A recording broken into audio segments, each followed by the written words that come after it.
Hey everyone, this is Simon with Food Travelers. In this episode, we are doing a room tour at the Tribe Phnom Penh Post Office Square Hotel. The room we had was located on the 8th floor. Right below the room are the digital status indicators, which you can turn on to show you want privacy or when you need a cleaning. Once you enter the room, right behind the door is the full-size mirror, so you definitely can get one last look before heading out for the room for the day. To the right of that is an open closet with hangers, a bathrobe, hairdryer, and iron.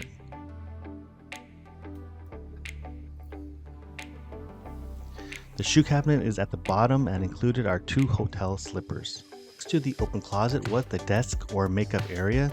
The hotel included some welcome cookies, which were chocolate chip.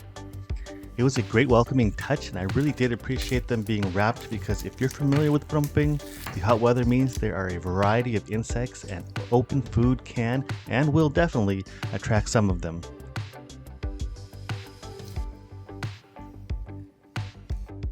At the other end of the desk was the coffee or tea station, which included a single-use coffee maker and a kettle, as well as a couple of glasses and teaspoons.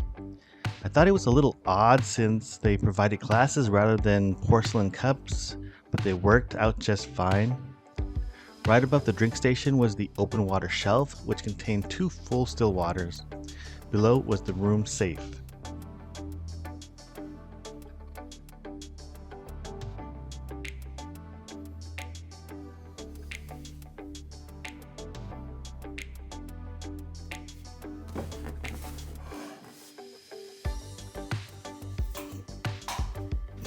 Opposite of the desk was the emergency evacuation map, as well as the master light control and the digital status indicator controls for the door as mentioned earlier. Next to that is the bathroom, which I thought was really interesting. There is a main door, and on the left hand side is the toilet.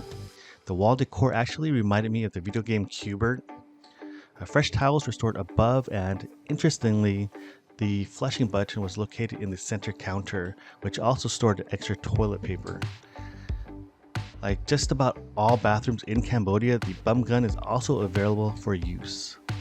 On the other side of the bathroom is the shower, which also had the same Q*bert decor, as well as a waterfall shower and handheld spray. Included are shampoo, conditioner, and body wash. And now, what I found most interesting was how the door was designed to be able to split the bathroom into 2 separate spaces if needed. In addition to closing the door to close out the entire bathroom, the door actually swings all the way inside, which encloses the shower area, so if you did share the room with another person, you would still be able to get privacy in the shower if someone had to use the toilet. I thought that was pretty cool.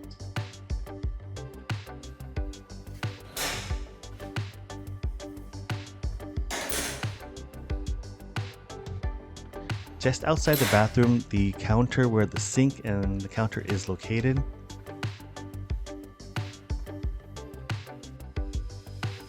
Included are toiletries, including a sanitary bag, shower cap, vanity kit, and razor.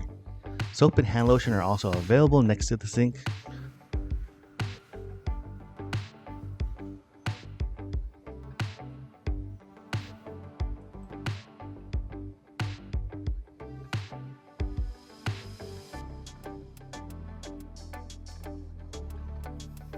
On the front edge of the counter are a couple of towels and additional storage space below the countertop. Opposite the sink was actually a mini fridge. There is a mirror on the front of it, but as you open it, a thin mini fridge is there to store and keep cold drinks. There was a V-Active drink that was in mine, but I wasn't actually sure if that was included or not, but the drink was nice and cold. At the ceiling, there are some track lighting with light pointed in all directions. And with continued theming, the wall had that Q*bert design as well. Next to the bed is the bedside table, which also included outlets and USB plugs. In theme with the openness of the room, the bedside table was open and did not have any drawers. On the other side of the bed were some more outlets and plugs, but also included the controls to the room where you could turn on or off the lights without having to head over to the master controls by the front door. Room temperature controls were also there. On the table was the room phone and a pen and pencil, as well as a flashlight located below.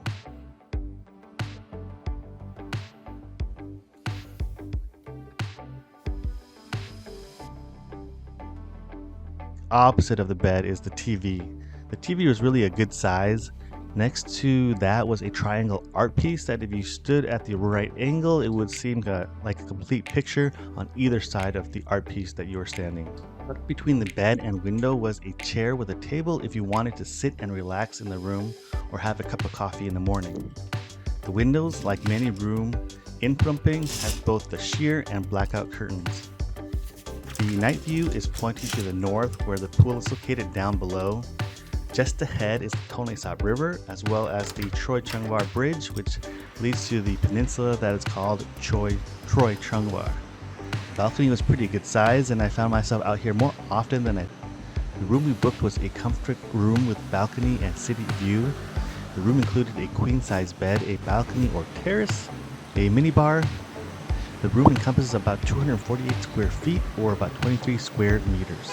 We paid about $50 USD per night, which did not include taxes and fees. As mentioned earlier, one of the amenities included a pool and gym. The pool was a nice size, and if you went to the edges, it was a good spot to people watch the people walking below.